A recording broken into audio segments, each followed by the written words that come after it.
a big crowd for the food bank thing. Good afternoon and welcome to Padre's Ponderings. Oh my You didn't hear the goodness, aren't you countdown sharp to there? you didn't No, I hear the wasn't paying countdown attention to that. zero. Stunned by your beauty. I wasn't paying attention to the countdown. yeah. Oh my goodness. Thanks. What can I say? Hello?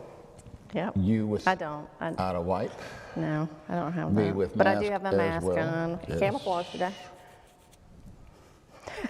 Don't Well, you know, even. Don't even. You put that on your fair skin. There's no camouflage there, you know. No, there's not. Kind of stands out like a giant Band-Aid. Yes, it does. But You know what, anyway. though? Thank you all for wearing masks in the services and all that. And it's aggravation. You hear me say that all the time. Thank you for wearing the mask.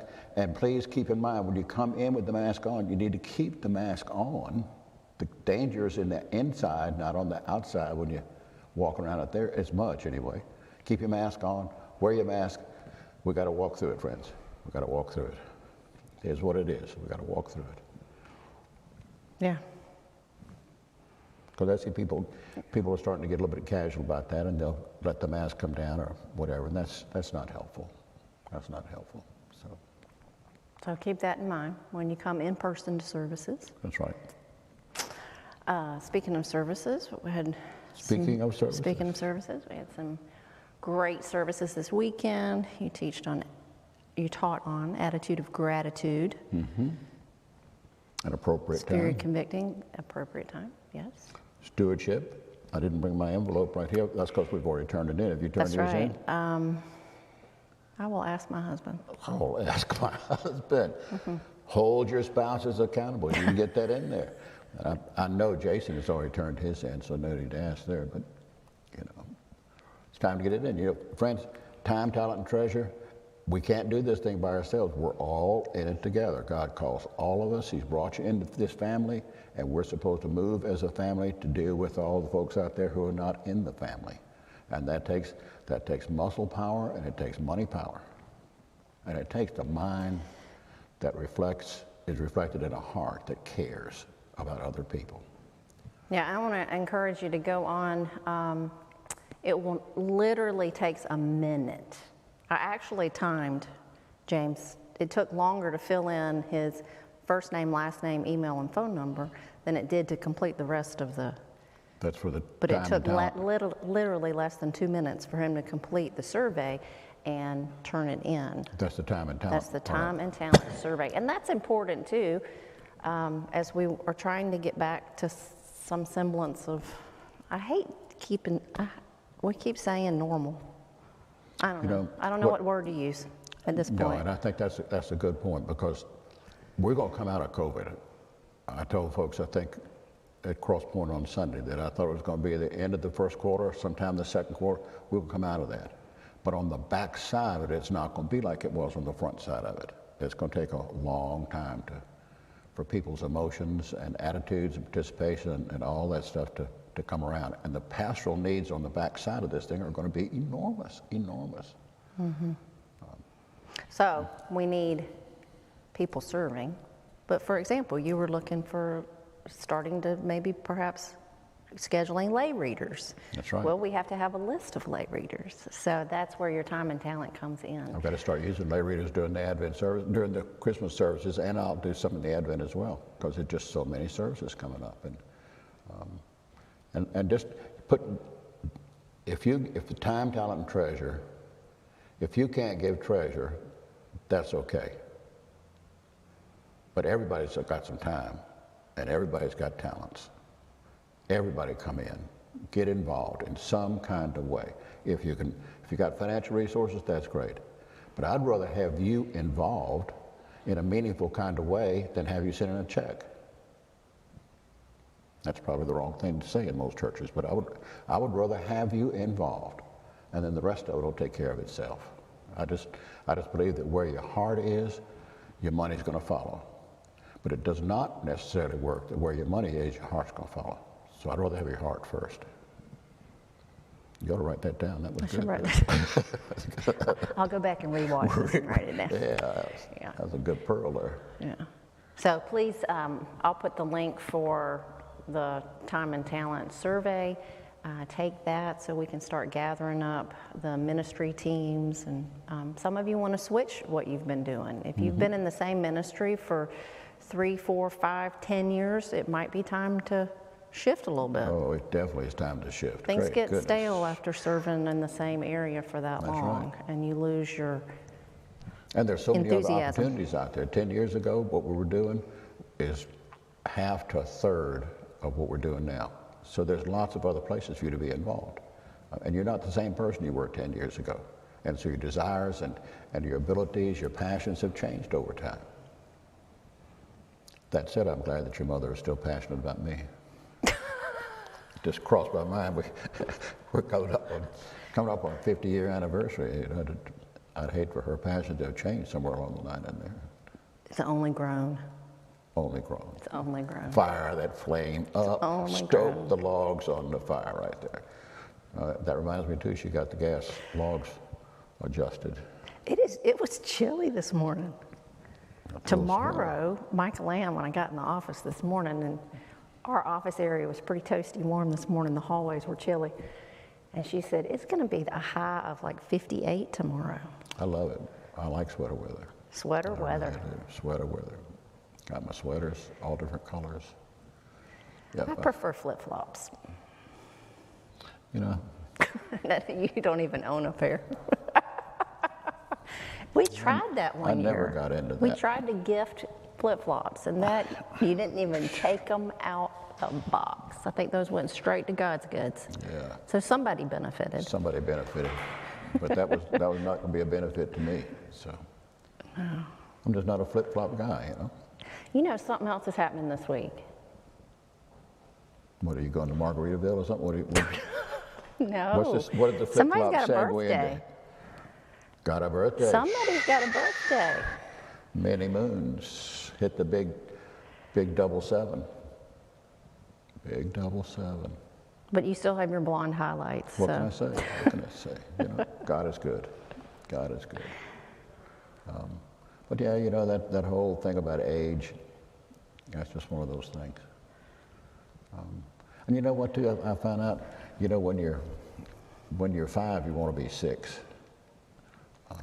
And it's not enough to be 5, I'm 5 and a half, or I'm 5 and 3, or 5, I'm almost 6, that idea, you know. But you don't find many people, when they get up at the top end, age is a whole different deal. Yeah. Just a whole different deal. And I don't even know what deal it is anymore. It's just a marker. You know, it's just like we're fixing, you got show and tell today, we're going to talk about Advent. I mean, things just pop by, you know, and when you focus on time and how old you are, and oh God, another day's gone, you start aching and paining, and it's like life is an endurance deal. But man, for me, it just zips, just flies.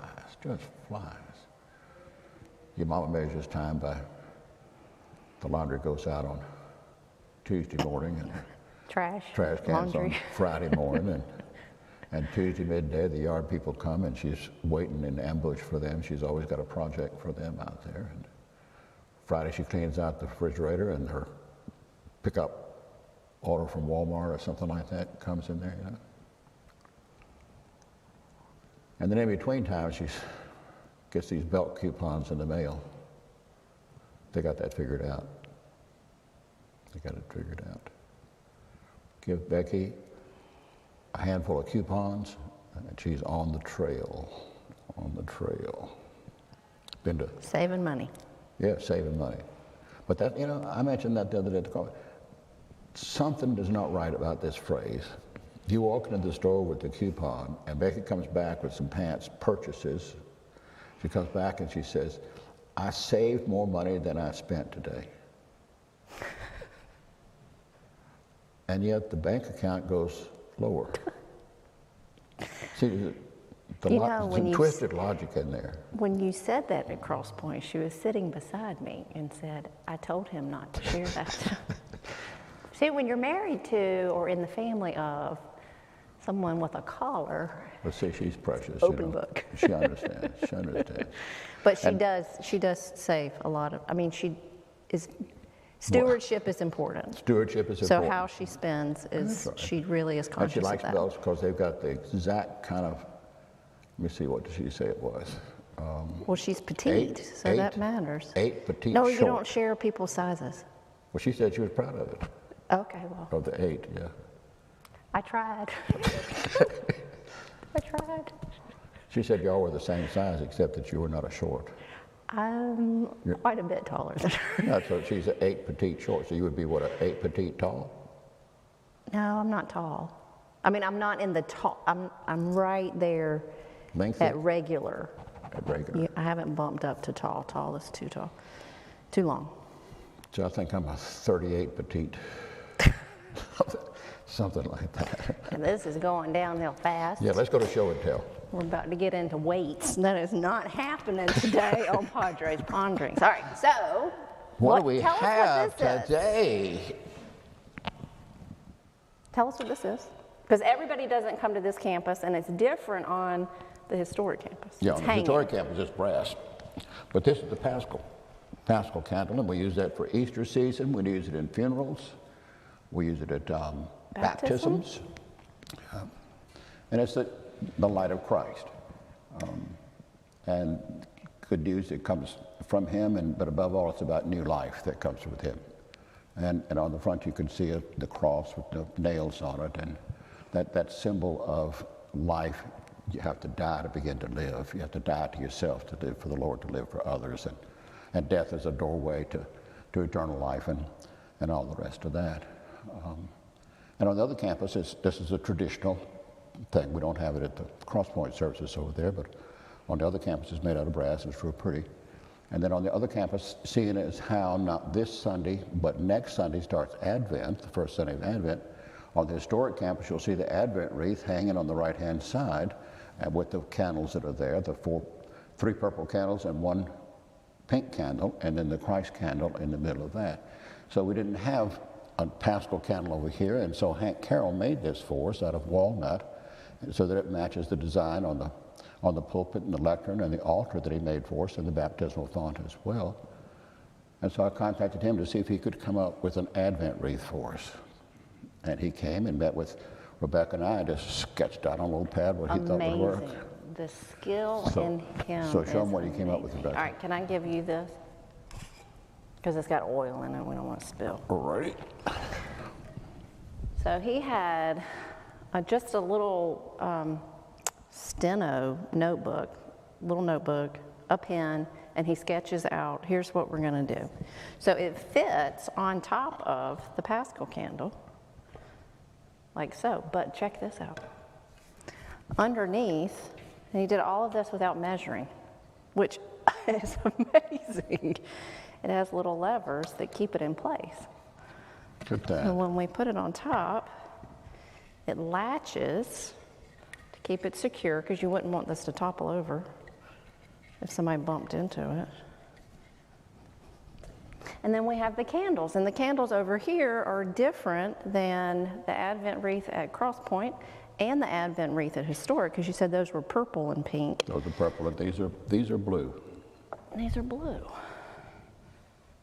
to go in the chapel, because the stoles over here are also blue. We showed those, I don't know, about a month ago. What does the pink stand for? That's the Sunday right before. That's the pink, that's the Holy Family candle. So look at that. Talk So about talent. each Sunday, we'll light 1 candle. So as we work our way through the Advent season, whichever campus you're on, you'll see 1 candle. Then the second Sunday of Advent, we'll light another one. There's a reading that goes along with that on all the campuses. Then the third Sunday, and then the fourth Sunday. And then Christmas Eve, we'll light the 4 around the outside, and we'll light the Christ light in the middle of it. And this will burn through the Christmas season, the 12 days of Christmas. So January 6th is the Epiphany, so it'll burn through the 12 days of Christmas, and then we'll take it away with the Epiphany season. But I think that's just special. Hank Carroll is a really amazing, amazing artist, and that's what it is. He's an artist in wood. In wood. You know, we've got my dear friend Granger McCoy is an artist that that worked with wood, and then he went on to silver and gold and all that, and it's just a gift from God. I mean, Truly. That's all it is, just a gift from God.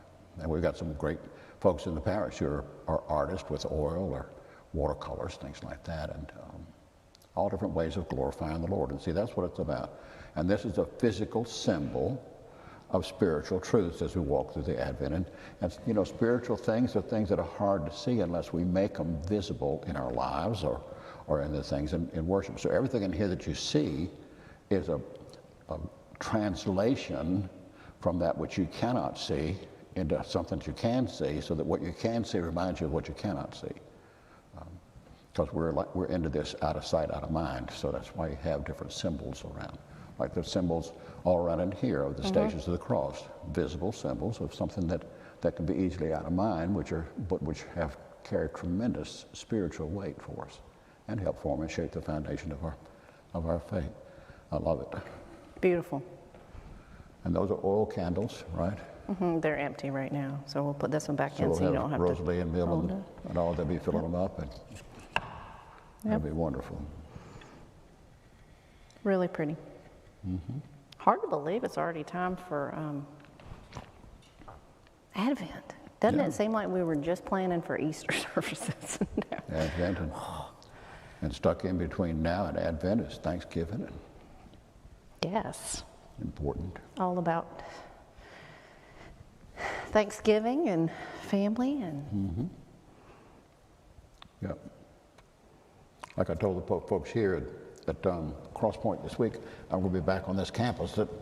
It's a tweak in the schedule somewhere or another. So I'm over here 2 weeks in a row, and so I'm going to be preaching about Thanksgiving. and manners.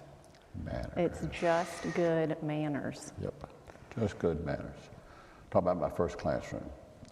So that'll be interesting. I thought it was interesting, at least. Memorable.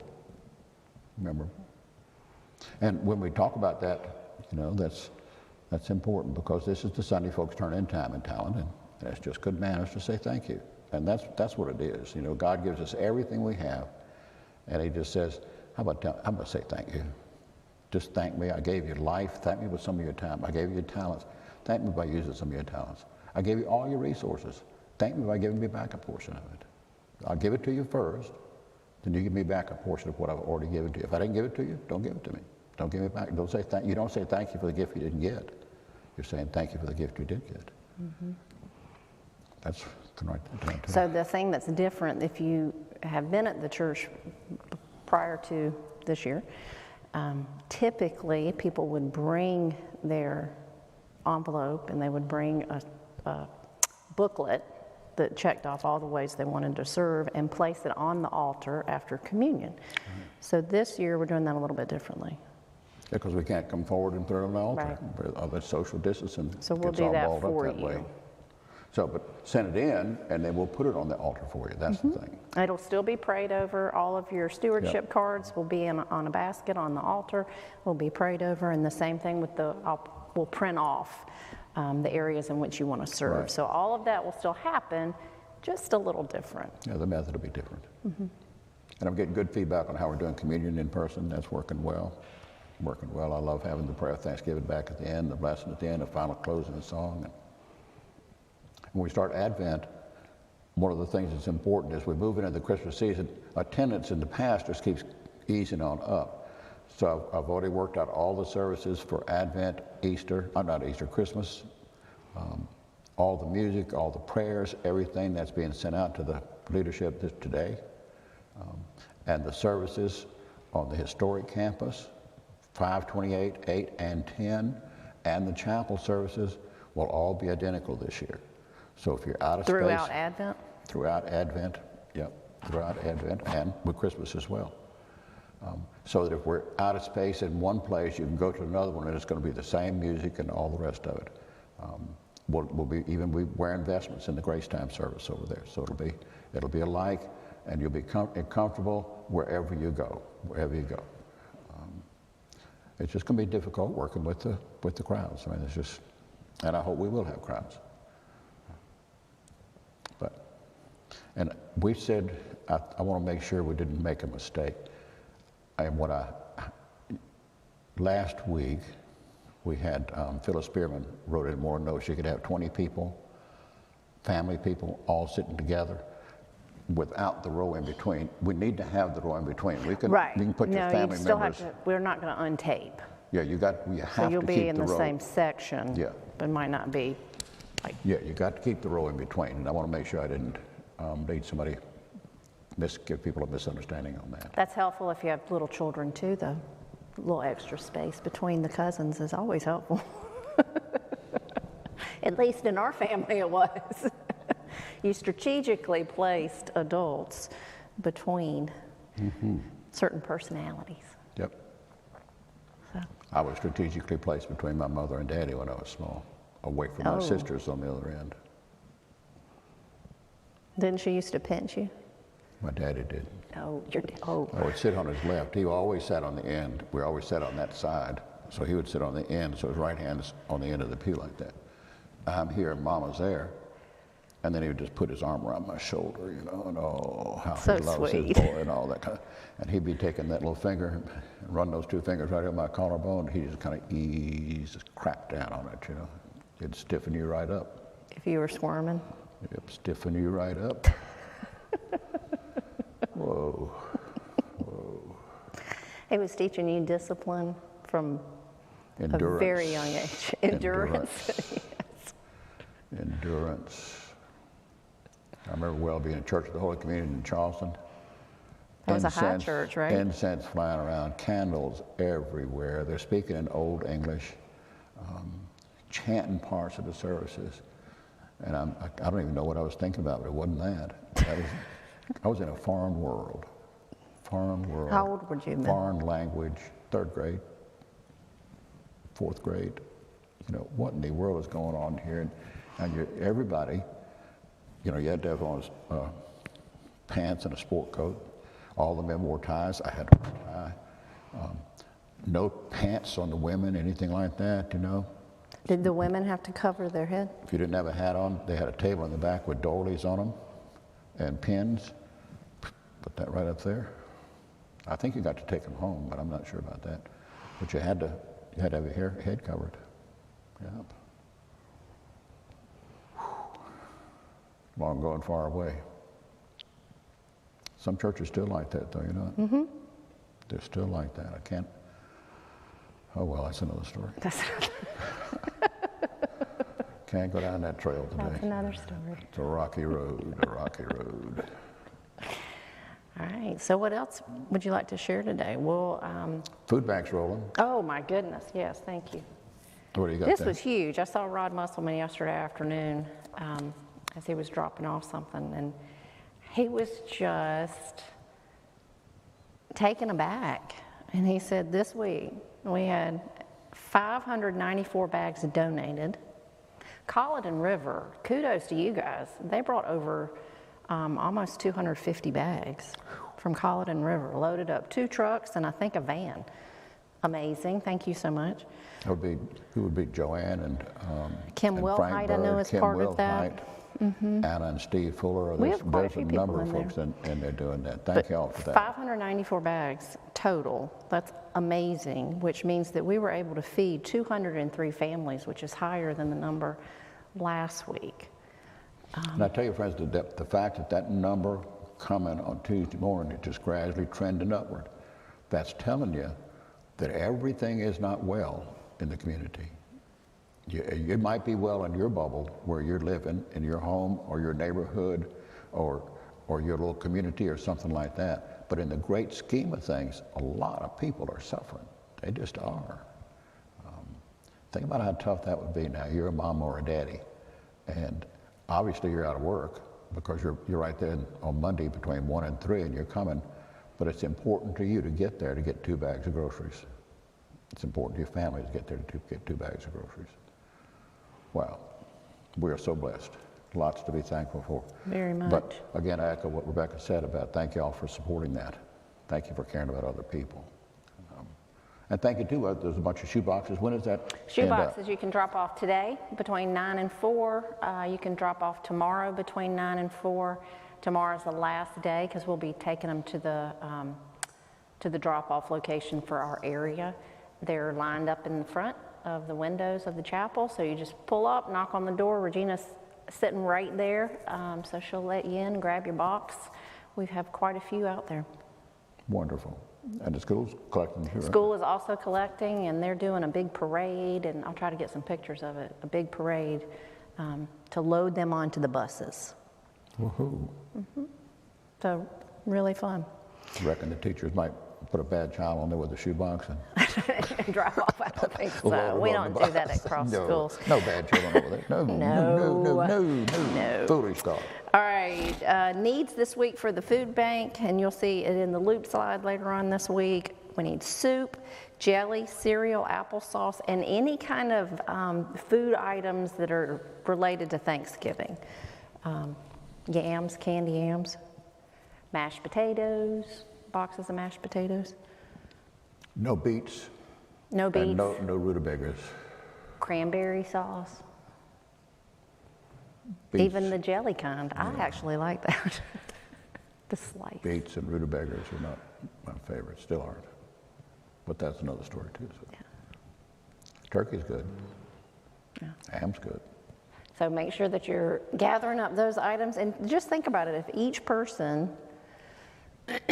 when you go to the grocery store or do your Walmart pickup like Mom does, add 2 or 3 items in there. If everybody in the church did that, we would go well beyond 594 bags. That's great. So, and always. Your mom found some new kind of sausage, but she couldn't give that to food bank because it's a frozen food item. Or Right, yeah, you can't do frozen foods and stuff. kind of like the sausage we had when we were in Ireland. Oh, I'll have to try that. I had somebody ask when they came into the chapel at the registration table this week, where can I drop off food bank items? If you're coming to services, you can drop them off at any service location. In the chapel, right here in the Narthex, and Cross Schools, we have wagons, really cute little wagons that you just put the food in, and then Jim Dorsch picks them up on Monday morning and hauls it over to the food bank. Historic campus right there in the Narthex. As you're walking in, you just drop your food there and go on. Yep. Or Monday 9 to noon and Saturday 9 to 11. So lots of opportunities to do that. Right. All right, so what you doing for your birthday? Working? Well, the first goal I have is I'll get up about 7:30. My goal is to be back in bed by 7:30. That's always important. You know, you got to get. You get up and then get back in bed? No, at the end of the day at 7:30. It's like, that is a short day. You can't keep this body in top shape without getting rest. So I get my rest, get to bed at 7:30, read a little bit. Gone. Well, because 7:30 now feels like midnight. Oh yeah. Oh yeah. It's dark. And there's nothing on TV. You know. True. So anyway, and then in between, have a vestry meeting that afternoon. That's good. You know, we're blessed to have great spiritual leaders in our vestry, and Mill and Rod and Sally and Doug and Joanne and Michael. Very, very special people. Very special. And then got some appointments that morning, and come home, have dinner with your mama, and she'll have something fixed. I'm going to make a that prediction. I like. So I don't know Country what it fried is. steak and gravy. That could be. Could be. That's one of your Hadn't favorites. had that in a while. That could be rolling up on Hint, the old hint. menu there. So. But we'll have something like that. And then I'll head up the trail. And he's on to the next day. He's on to the next day. Yeah. Birthday's a day, you know. What are you That's grinning good. about? Yeah. We don't do big celebrations in our family. We just, You know, it is what and it that's is. okay. We're okay with that. don't feel bad. No, that's great. Yeah. So, anyway, well, have a blessed rest of your day today. I know you've got a lot on your calendar and a lot going on, and I'm glad of that. I'm glad of that. yeah. A lot of great people to work with and for. So. All right, we'll see. It's registration's open for services, and just keep in mind if you're having a hard time getting on, is the volume on Tuesday might take a few minutes, so just try again in a couple of minutes and you should be able to get through. Register for services this weekend. We are still streaming, so if you feel like you see the numbers going up and you're not quite ready to come back or want to take a couple of weeks off, it's fine. We'll be streaming the 9 o'clock and the 10:30 as always. And that's another thing about Christmas Eve. We'll be streaming four streaming services four. on Christmas Eve. Yes. So if you can't get there on Christmas Eve, it's okay. We'll be streaming 4 services, and you can get it. 2 chapel services and 2 cross. 2 Cross Point and 2 chapel. Yep. So And the chapel services will be identical to the historic? historic campus. And I'll be over here. I'll be doing the 2 services here at the chapel. Then I'll head over to the historic campus, and Jonathan will do the first 2 services on the historic campus, and I'll do the second 2 services on the historic campus. It's a double dose of honey day. Lots of vitamins that day. Yep. Yeah, but well Double worth dose it. of honey. She got a new load in. All right, then you're good to go. We're ready for Christmas. I mean, I'm there taking that. Got my zinc pill in the morning and my teaspoon of honey in the evening time. It's untold. Untold what I'll be able to do in years to come. Yes. Well, go in peace to love and serve the Lord. Thanks be to God. Thanks be to God. See y'all next week. Hope I see you Sunday. Praise God and everything we do here. Know that God loves you, and so do I. Have a great day.